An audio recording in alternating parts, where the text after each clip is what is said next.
Hey,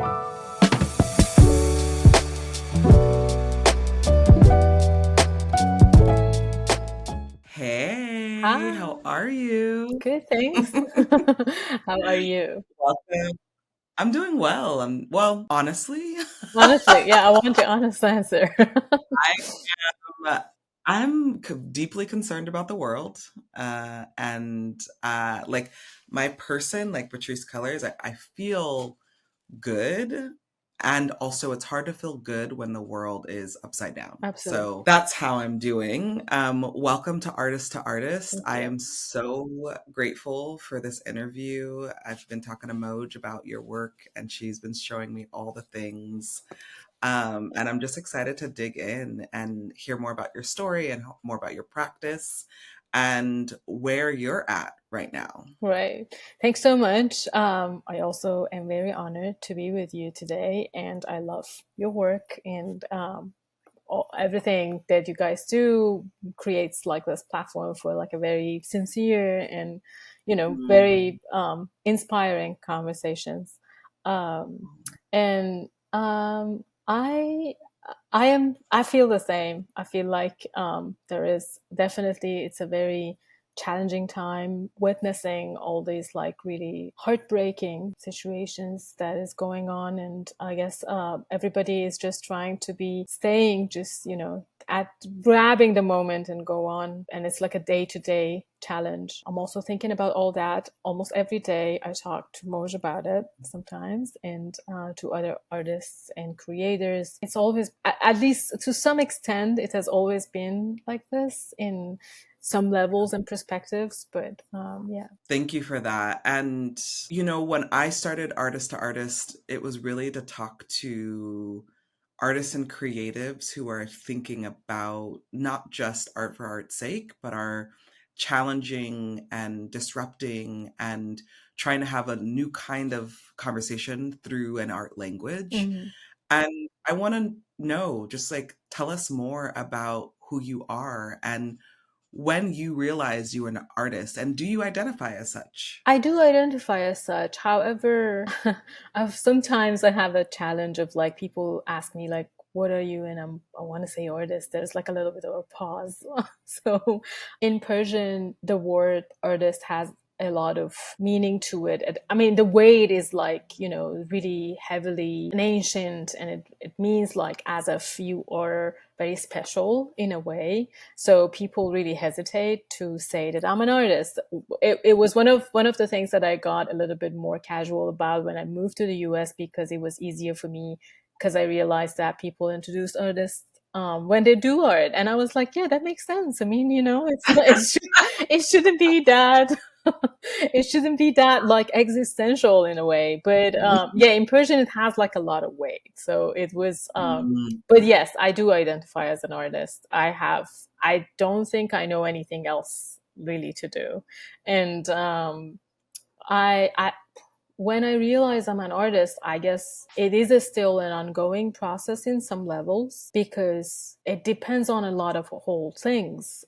You grow up, you find out that you enjoy doing and creating something, and gives you, a space that is takes you out of the reality, but at the same time, then come along institutions, peers, a lot of people who have to prove that you have been an artist or not, and then like success, and then sale, and then all these factors that is like saying that are you an artist.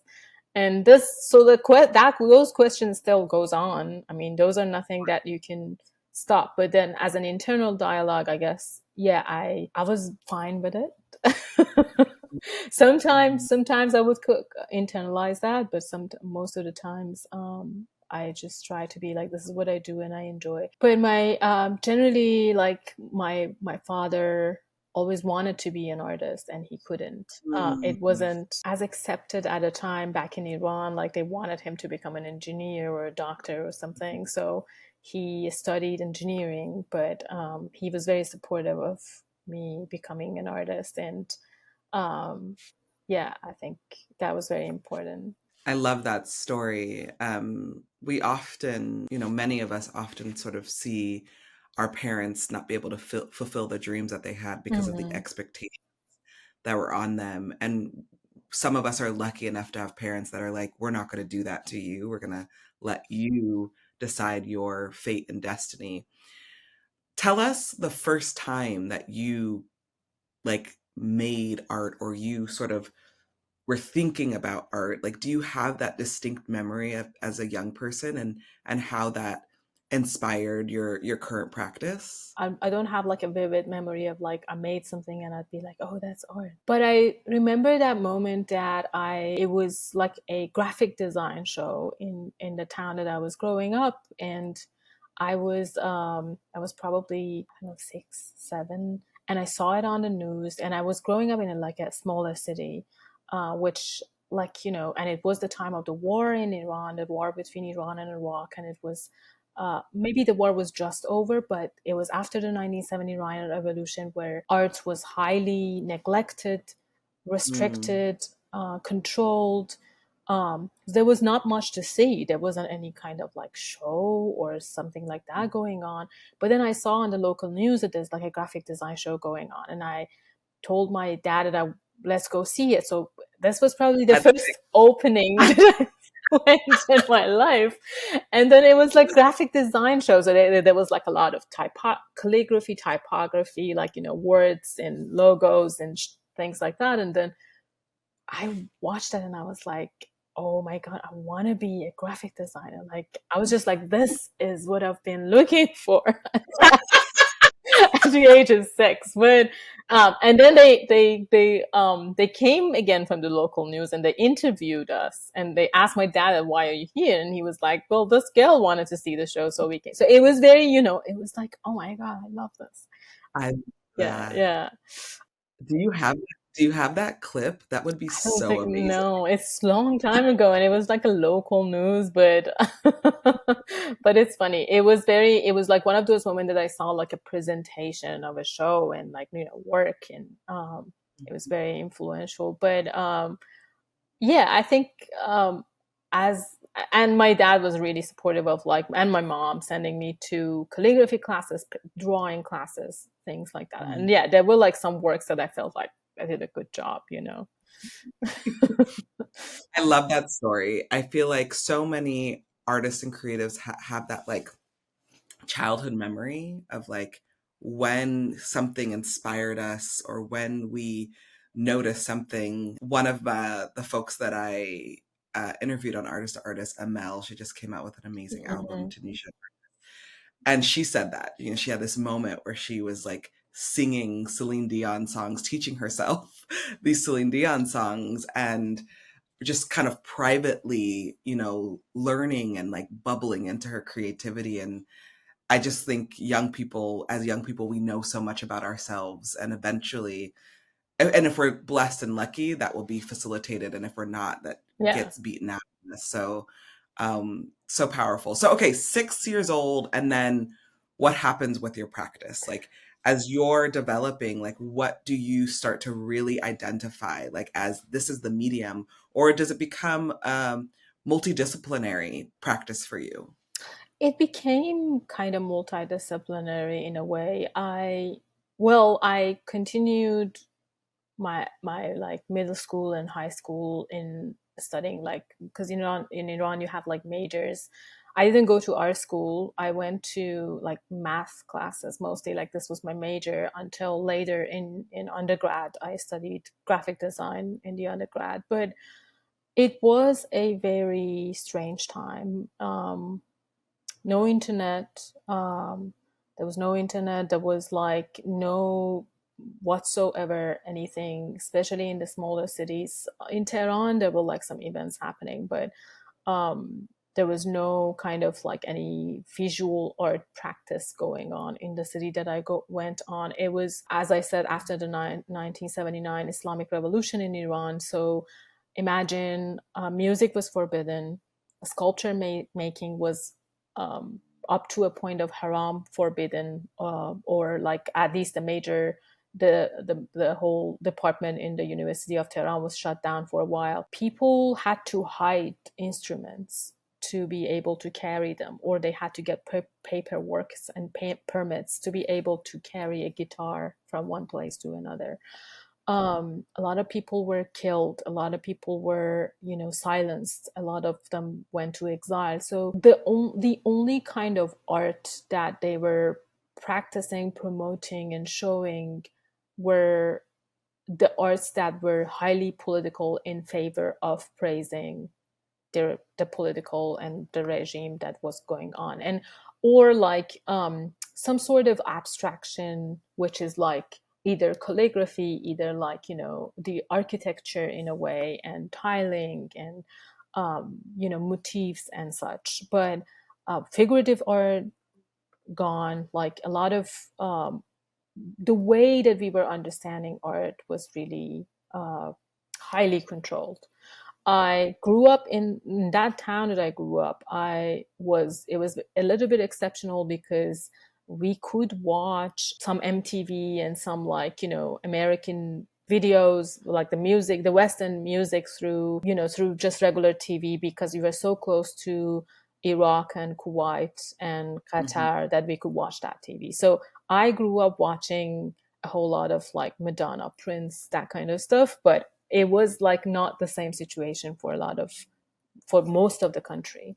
So Yeah. it was a little bit different for me. So understanding that there is performing art, there is all sorts of different arts that they were doing, and then there were also a little bit of remaining from before the revolution that was passed down through books or songs or such that we Mm. would know. And my mom was talking about all that to me, that it wasn't like this before. It was like, Mm. things were going on, and I was a student and I was going to the shows and da da da. So there was like a lot of times that I was understanding that, okay, this is I believe that definitely internet helped a lot understanding that how what art is, and merging through, going through the books that we would had to get from the university's library, which were highly censored. Like they were like marking the bodies with the markers, and they still exist in University of Tehran. Probably they still have the books that all of them are like marked and censored.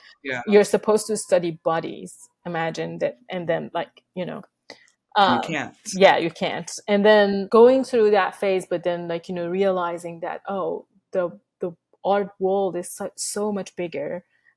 It was a journey, definitely. Mhm. What do you think, growing up in an environment where you had some access limited, but then that wasn't the cultural norm around art, like it was such controlled, how did that shape your practice or even your understanding of what kind of art you wanted to create? Hmm. That's a very good question. It definitely shaped my understanding. And it also is taking me so much time to understand what parts I want to let go, because something has happened and formed you, and then you are not completely aware of it. You need to constantly zoom back and look and see that what are the ways that is taking you down, because that's how it got formed. The way that I think about art now is definitely have roots about even thinking about material, thinking about that how something can affect is being formed through those limitations in time. I used to remember that some of my professors were always saying that, oh, limitation brings up creativity because you have to find other ways to, find you have to invent ways to find your way. I hate that sentence now. I used to love Oh, it, but now I hate it. I hate yes, it because I'm like, yes. it is only a way to justify the censorship. And most of them who were in favor of that were just men who were in the front row of art scene. They were Mm, taking all these prizes. They were trying to establish a language that is, trying to be innovative through that old censorship, which is interesting. But how come it was still all of the men doing this? There is a question there. Why are you praising limitation in favor of creation or being creative? I don't get it anymore. I used to, but I don't anymore. And I guess the way that it made me understand art was a lot through, yes, abstraction, thinking about art as like, and ways to access stories, narratives, pain, fear, and wishes that people have But then when you come from somewhere that is difficult to talk about all the aspects, because it's a lot to unpack, it's a lot to tell, and especially you are always being hushed, so you don't really learn even the skills about storytelling and the methods Hmm. and the techniques, and so all of them are gone, and the only weight is on an individual to be like, oh, you should be very good enough to be creative and go pass through all these like um obstacles on your way. But I Yes. think what I learned was like, yeah, how to get all this, and then as if like I'm, making them as accessible as possible, even through like a piece of clay or a piece of picture, and then put it in front of you, and not being so anxious about that you need to get it exactly the way that I want, but Mm. gives you a little bit of bits and pieces to be able to connect. It's really profound, especially this piece around like this idea that like it's kind of the obligation of the artist to reinvent the limitations. But if it's only benefiting a few people, then that's actually not like reinventing the limitations. It's Mm-hmm. just like codifying the limitations and accepting them because it benefits you. Mm-hmm. Uh, so that is like a powerful just like concept that you're like, I don't believe in that Yeah, anymore. yeah. I don't subscribe to that anymore. So take us to your migration to the States. So leave Iran and you come to the States, and as an artist, for me, every place shapes my art. I'm from LA, Yeah. Los Angeles, California. I've never left. Mm. Um, I've traveled, but I've never left LA. And so my art really is, in some ways, like very Los Angeles. Like it's like I can tell when I see other people's work and art. I'm like, oh, this is like my work is very from the place that I'm from. How does your work then transform when you come stateside? Does your thinking change? Does your work change? Do you have a different understanding of your practice? And how does the politics of one place like Iran and the transition, right? Like how powerful for your mom to be the reminder this wasn't like this. Mm. And then coming to this country that's a whole other type of experiment. Yeah. um, how does that shape you and your understanding?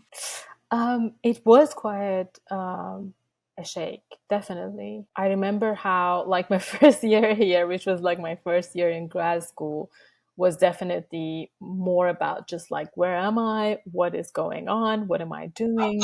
It was just like really, yeah, really challenging, and really, it changed my art a lot. I feel like every artist at the end, we are talking about one thing, or one when the essence is almost the same, but we change Mhm. we change our ways and methods and Mhm. delivery and process, but the essence is probably still the same. And that's what happened to me. I used to work with Persian language typography, 3D object making. And as I said, because a lot of other forms of art were highly controlled, poetry and writing and calligraphy is highly, celebrated in Iran, and it's very respected. And I was also very interested in that. My dad was like, reading poetry since I was a kid, since we were kids, and I was just feeling that Persian typography was like my home. Like I was feeling very comfortable when working with types and reading and everything. And my works were mostly around that. I was just experiencing a lot of like improvisation in typography, like put them in the 3D forms and taking pictures of them, like making words out of ice, out of paint, out of, I don't know, so many different material, and trying to just capture, it's kind of a studio practice based on that. But when I came to the US, the very first time I put my work in front of people to see, I realized, oh shit, that's not gonna work like this anymore. because because and it's funny that when it was sitting in the studio, I couldn't get it. But then when people came in, I realized that okay, this must be a change. You know, this is an end to a chapter. Um, Mm, and I guess the reason was like I didn't want what was said here in Persian to come into abstract forms that everybody has to come to me and ask, what does it say there? You yes, know?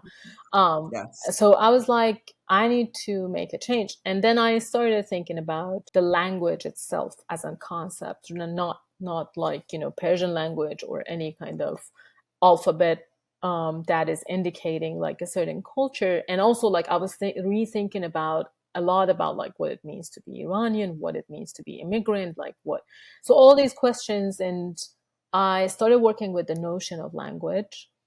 And I started thinking about it, how language could be going on in a way that it doesn't create it works against hierarchies. It works against limitation in a way that is just like, giving you one path to go. And I started thinking about talisman making a lot, like and spell making a lot. Mm, And then I was thinking mhm. about like how growing up somewhere that is not respectful of art, and then I'm suddenly in a huge institution such as Yale, I was like, okay, I know that I don't have most of the skills that a lot of people have, but then Mm, I started thinking about talisman making, to be honest, a little bit in a funny way, as if like, okay, I can just like speak on some pieces of clay, and then yeah. because of my positionality, being this orientalist, kind of positionality that I am assuming they have, a lot of people were like, oh, you what does it say? And then just created this vibe, and I was like, yeah, that's I'm happy about this.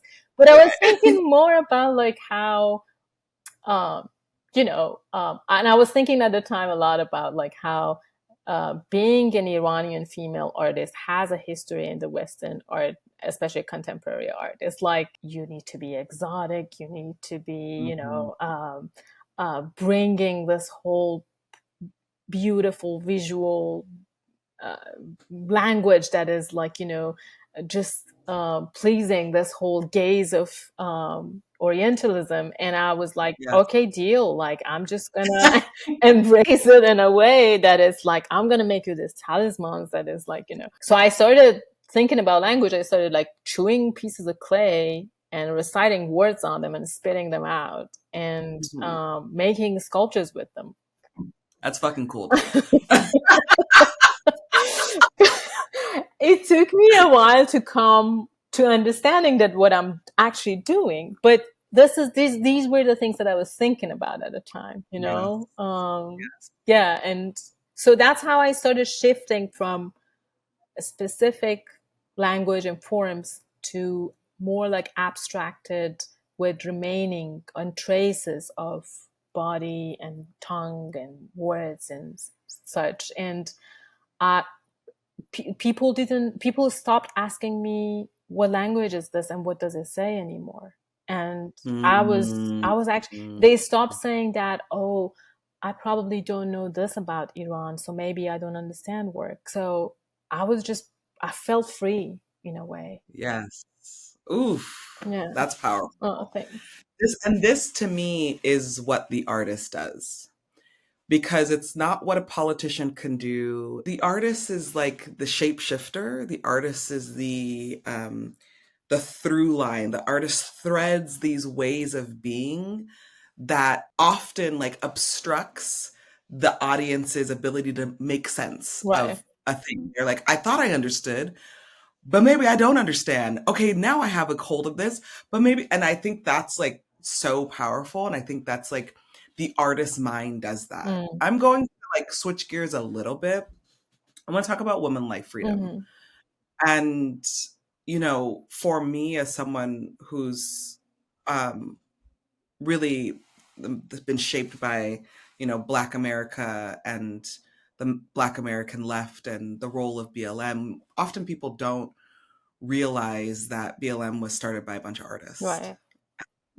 And when I look at women life freedom, obviously I see it as a movement, but I also see it as like a cultural interruption to a country, but not just Iran, to a region. And if we're really thinking of more broadly, women life freedom can be a call to action for the world. And so I'm curious for you, as you are traversing your own work Hmm. and women life freedom comes, how does it then impact your own thinking? And how does it reshape your own conversation around your artistic practice? One thing that I saw that I cracked up at was an image of just that you had taken, it cropped a bunch of Mm. a bunch of male crotches. Yeah.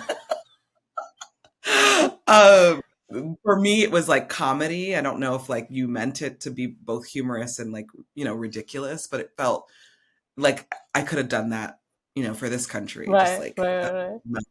is the men who are making decisions on what happens to women's body here and this country, and also to trans bodies. And so wondering like how your work evolves with women life freedom, and also if you want to share more with the audience, like your understanding of the women life freedom movement.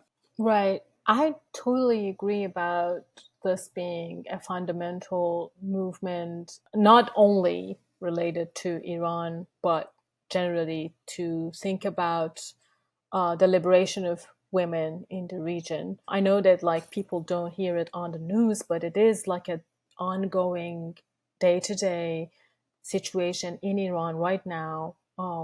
Brave women that I, every time that I think about it, I just get chills that they go out and they're risking their lives by just going out without covering their hairs. I believe the 1979 Islamic Revolution was a highly misogynist revolution. It was so many other things, but also a misogynist attack over women being able to have autonomy, their bodies, having a relationship with the public um, places, and just claiming their rights. And I feel like 1979 was a kind of like a eruption that wanted women to push the women back into private places, take their rights, push them down, remove them from the scene of our, I don't know, like sports, politics, anything. And women life freedom is basically a counter revolution to that, claiming back again what has already happened. And they basically in 1979 they were not successful. You cannot take something that has already happened to just try to cage it again. It will eventually come out. And definitely for the world, for to like see what's going on in Iran, it was like suddenly Masa Amini was killed, and then it was there were like protests and people coming out, and they waving their hijab, and they were burning them, and it was all eruption. And a lot of people had this question of like, how did it happen? Like, why all of a sudden? But it wasn't all of a sudden to us. Like, there were a lot of Mhm. women that did never stopped fighting this since the first day of the Islamic Republic coming into power. Women burned themselves in protesting hijab and mandatory hijab. Women like went on exile. A lot of women couldn't work. A lot of women had to just go back home. My mom studied, got her bachelor's in English literature, and she could never have a job for an entire 35 years of her life, the best time of her life that she could have made a career, she could have become using her knowledge.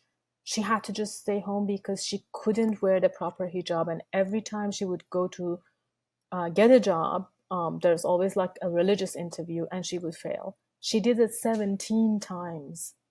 And I remember as a kid, she was coming home crying, full of rage that someone told her that this religious question that I asked you, you couldn't answer properly. And she was just like devastated. And I grew up watching all these things. And I guess woman life freedom was this whole women power thoughts energy that was like, suppressed this whole time. And finally, it came to a point that we are seeing women being killed on the street for not wearing a hijab. And that's unbelievable in like Mhm. 21st century.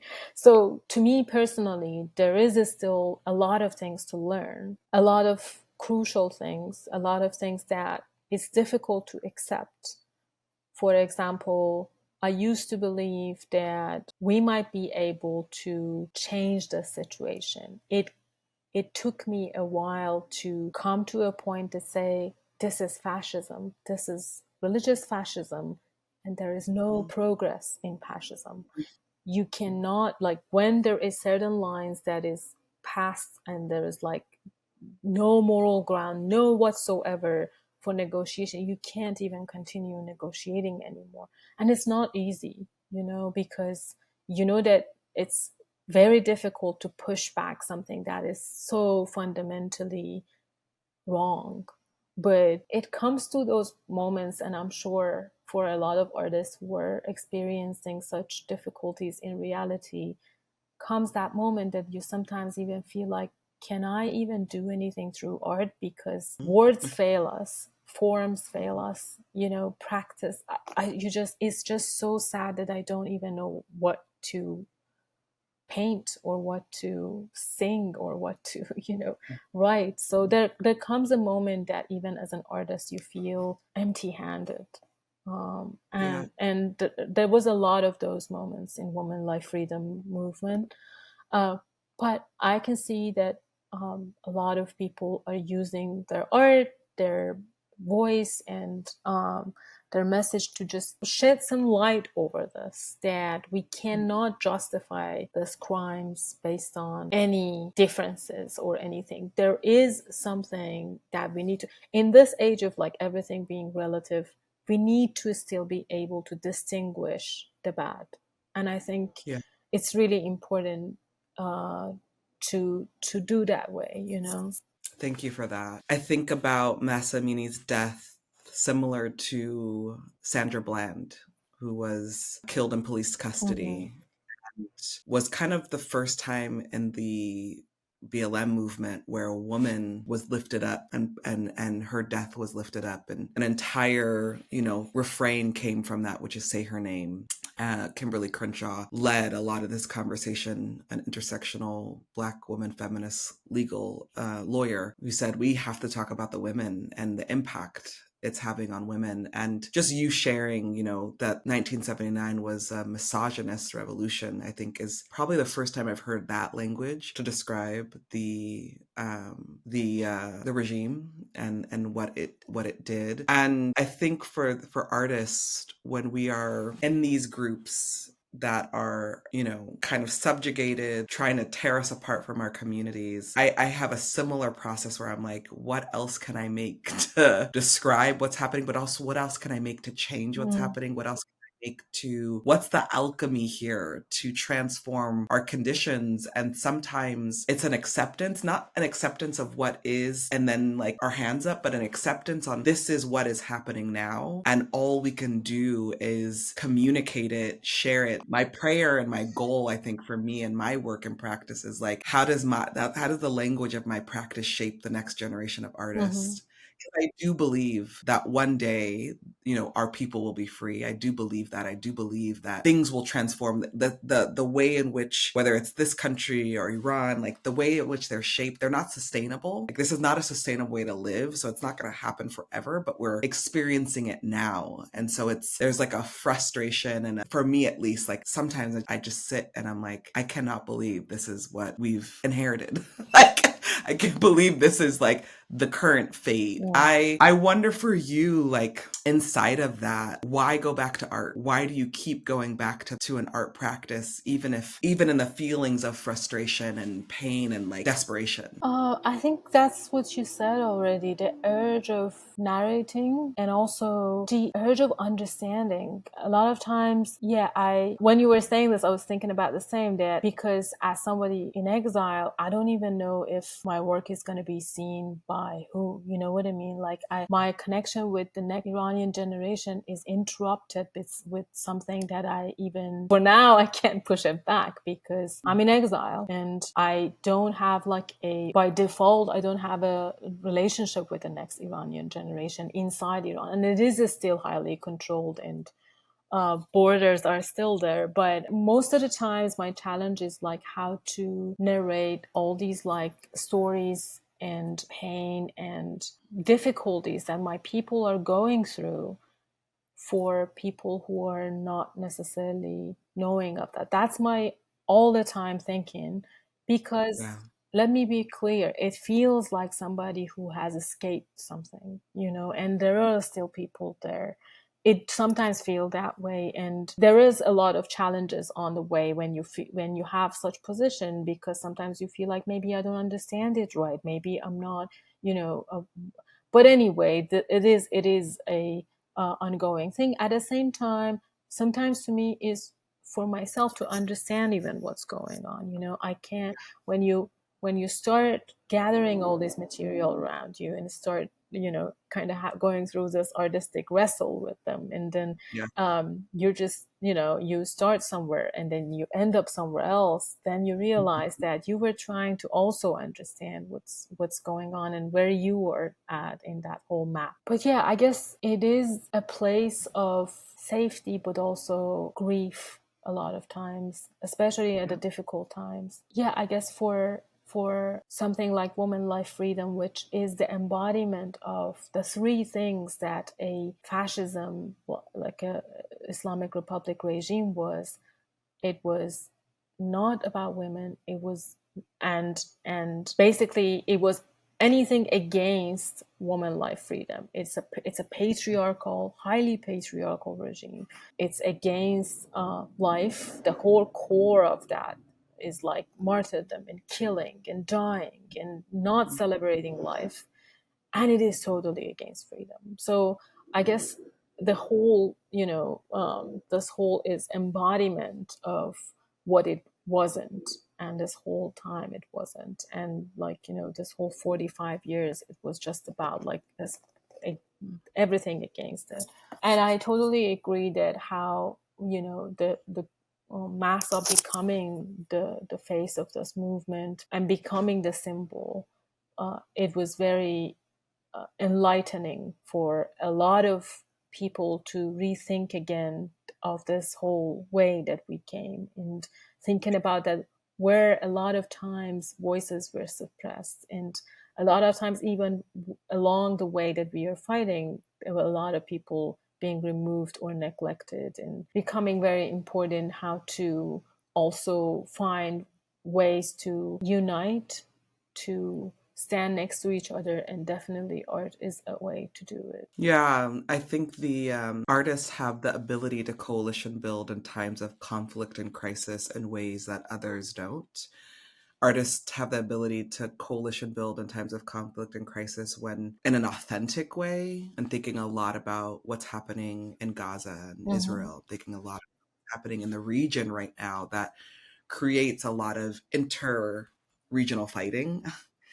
Whose people get to get protected, whose people don't. And um, my good friend YK says, your enemy of the enemy isn't always your friend. And I think a lot about the role of the Islamic regime right now in this supposed war, and how that then creates more division inside of this region. And just want to give space for you to give any thoughts around that, and what you're seeing in this moment, and also like what would you want to tell people about what we can do right now. It's very difficult for me to tell people what to do, because a lot of times I also don't know what to do. But what I can talk of is based on what I have witnessed growing up in Iran of the taken by the Islamic Republic regime, which I believe a lot of people don't really have access to or haven't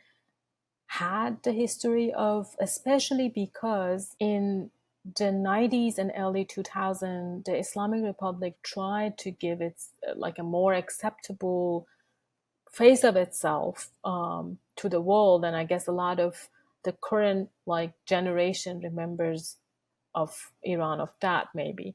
But I grew up with American and Israel flag painted on the floor of the schools, and we being forced to march on them every morning. I grew up having to force to shout death to America, death to Israel, death to England, death to Britain, death to France, and go on every morning.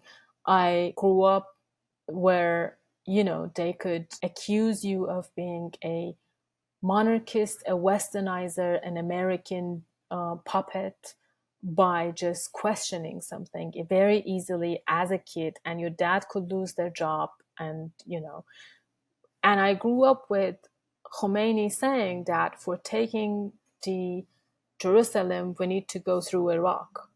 This was the plan from day one. From day one, they said we want to remove Israel from the map of the earth. And they basically repeated that all along, every single day, in every single piece of propaganda they were producing. Essentially, Islamic Republic has always been thinking about escalating war, fueling the fire in the region, basically claiming that we want to even take those places, talking on and on about that this is the biggest mission they have, this sort of Armageddon, this sort of like end of the world war that they wanna rise, was has always been their goal. And they have always been, after Khomeini, the first leader of the Islamic Republic, the second one also continued the same thing. He's talked about many, many times that how we need to take the US, influence everyone. Like, he started writing letters to the people in the West, like, you know, and he definitely was promising his people and whoever is loyal to him that one day we're gonna like attack Israel, one day we're gonna do this. So this is something that in the language and the propaganda of the Islamic Republic has been repeated over and over and over again. And I cannot help but to think that a lot of the nations, not just Iranians, are kind of hostages to this whole ideology of some men that are wanting this to happen with any cost. And they want, like, they have this image that this is their, you know, last day of the world, and this is the war that they have, the religious war that they have to do. And they basically don't care of how many people are killed because of that. They don't care how many cities are ruined because of that, such as they don't care about that about Iran. And what breaks my heart is they really are looting us to, and creating this whole miserable situation in not just in Iran, and but look what they did in Yemen, in Syria, in Lebanon, in Israel, and in Palestine. And this is what they want, using people as a matter of bargaining, a matter of, like, you know, basically putting them before and be like, I want to do this, and if you don't go my way, this is what's going to happen to this many people. Yeah. And it's just frightening to see that this whole thing. And Iran is Islamic Republic is really, they're not great in technology, in like, you know, in basically making anything, but they're great in finding wars, propaganda, you know, like security things, spying on people, like everything that is more helping them to control the situation through manipulation. They're good at it. Are they good in like building hospitals, schools, like places for people to learn how to, you know, build their own country? Not at all. But they're good in like manipulation and propaganda and such. And then in their propaganda, I believe that they have always been very cautious about like creating propaganda in Farsi, creating propaganda in Arabic, and also creating another propaganda in English, and highly like classify all those. Like, you know, talking about all these things in Persian every single day, then I'm not surprised of many things that is happening, but it seems like for a lot of people, it is like, you know, surprising. But it's also very difficult to be like, how am I going to translate this whole thing and just bring it into like attention of people that have been not seeing this for the past 45 years. It's just very, yeah. Thank you for that. And thank you for like sharing your both experience and perspective. I think it's a experience and perspective that isn't right now in the mainstream Yeah. media. It's also hard to um, explain 45 years of history that has been essentially blocked from the American public to then understand. And the last few minutes that I have you, I'd love to share like what are you working on right now? What kind of art are you working on? What are you feeling excited about? What do you want to share with us? Sure, thank you for asking that. I am recently my practice is more about like collages, like that part that you were talking about. Like I'm just cropping images, and a lot of times I just take it from the Ayatollah's official website. But then, I love. but then I usually like crop them, I bang them, I chew them, I spit on them, I do all these things to them. Then I'm working on a few projects right now that are going on simultaneously, um, making some more collages in that sense, but I'm like working on metal pieces to put them together as like more sculptural forms. I'm also working on a project that is I'm going back to photography and documentation after a long time, but this is something that I felt I wanted to after the Woman Life Freedom, um, because there has been a lot of clashes between different views, political views in Yeah. Iranian dissident and people in exile, and that's unavoidable. But I wanted to basically start just taking portraits of the ones in exile, and Mm, it's as upfront and as clear as that. And I think we really need something that is just look you into the eyes and doesn't mm, have to be full of messaging anyway. These are mm, people who were abandoned from their home, forbidden from going back to their home for 45 years now. Whatever political views that they have, there are people who are forbidden from them homes because um, there is a regime out there that has taken our country. And I want to emphasize on that this is not, they are part of Iran, sure, but they have taken this country without cutting the access of many people to go back. And yeah, that's one of the projects that I started working on. Yeah, I'm working on another little project that is also, that one is like more of wording and talking.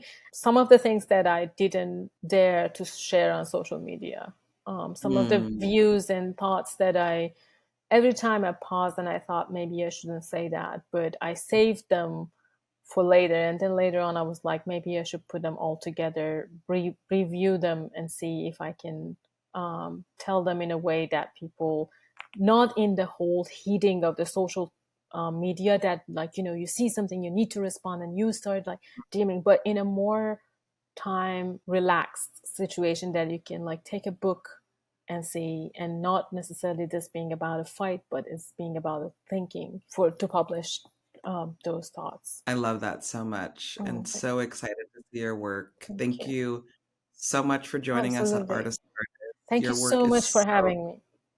of course, Yeah. I'm such a big fan. Oh, thank you. Same.